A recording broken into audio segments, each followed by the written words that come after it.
stance on accepting money from developers, realtors, and construction companies? Additionally, what is your stance on accepting large donations from out-of-city donors? Well, I have not accepted any money from developers, realtors, or construction. I just think when they have business before council, it's not completely appropriate of me as a candidate to take that money. But I do not have a problem with taking large donations. And here's the reason I say that. I have worked, like I said, on campaigns since I was 13 years old. A lot of my experience on campaigns has been fundraising. I've worked in that world. I'm proud of the work I've done. I've almost raised $10,000 in this race. A lot of that money has come from people in the city of Delaware in small donations. Some of it's come from me growing up in Marysville and folks I met in that progressive world of politics, people that I met here and here. It's all, a majority of my money is from people that know me, know I'm a public servant, know I care, and invested into me. To be completely transparent, I was asked this at the Northwest Neighborhood Association, what was my largest donation? $1,000. It was from a friend who ran for state rep in Southern Ohio, and after his campaign, he had lost his campaign. You can't just close your money up after shop and say, okay, I'm gonna put this in my pocket now.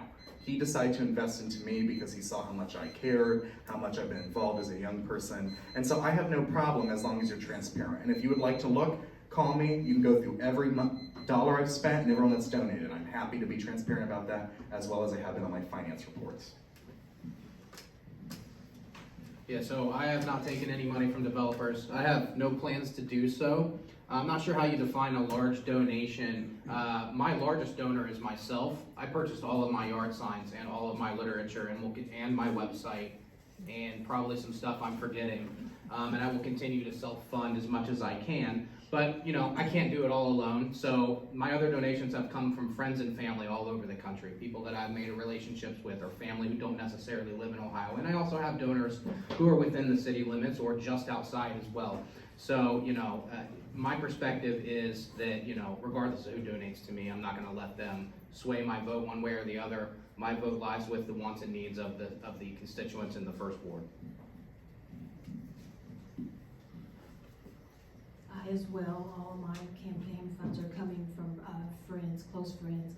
Being that this is my first time around and just really learning the finance law, I'm being very cautious as to what I am doing, as to make sure that I am doing the right thing. So I'm kind of tiptoeing around, you know, everything just to make sure that I am not breaking any laws. So we are being very cautious as to what is given, making sure that we are keeping accurate account of what's coming in and what's going out. So no, I have not, will not take anything from any developers. So as everybody else has said, I do not accept funding from developers, realtors, or construction companies because I believe if I were funded by these parties, I would then be beholden to them. And if I were beholden to them, how could I possibly make unbiased decisions on development proposals? I haven't accepted any large donations. All of my supporters are normal people like you and me. They're small business owners, peers, high school friends, college friends, you know, people that I refer to, people who refer to me, past clients and my neighbors. I'm as grassroots as it gets. And as for my stance on large donations and other folks taking money from developers, I believe that their hearts and ethics have to be their guide, just like my heart and ethics is my guide. This is a fun topic as a government teacher because I teach campaign finance law with Buckley versus Vallejo and Citizens United. I can talk more about that if you're interested. But when this opportunity came up, I said, campaign donations. I created the donation box, you know, where people can donate online and things like that. But the more that I got into it, I removed the donation button from my website because I said, you know what? That's one of the concerns that I have with politics is that, you know, donors are controlling things. So I said, I'm not going to take donations. So 0. I'm currently using the money from the stipend from City Council for my campaign.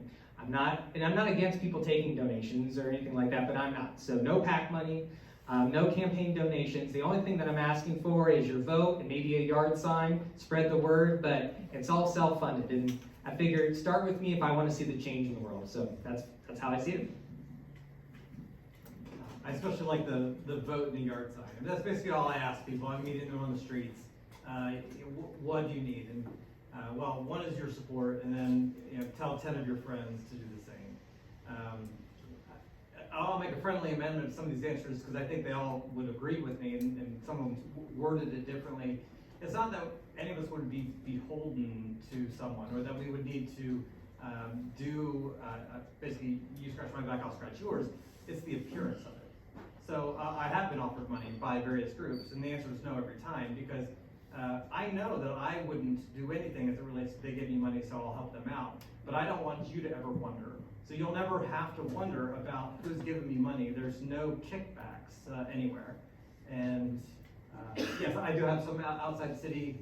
Basically, everyone that has donated is either local to the ward that has met me in this process, or friends that I have around the country, and they've been gracious.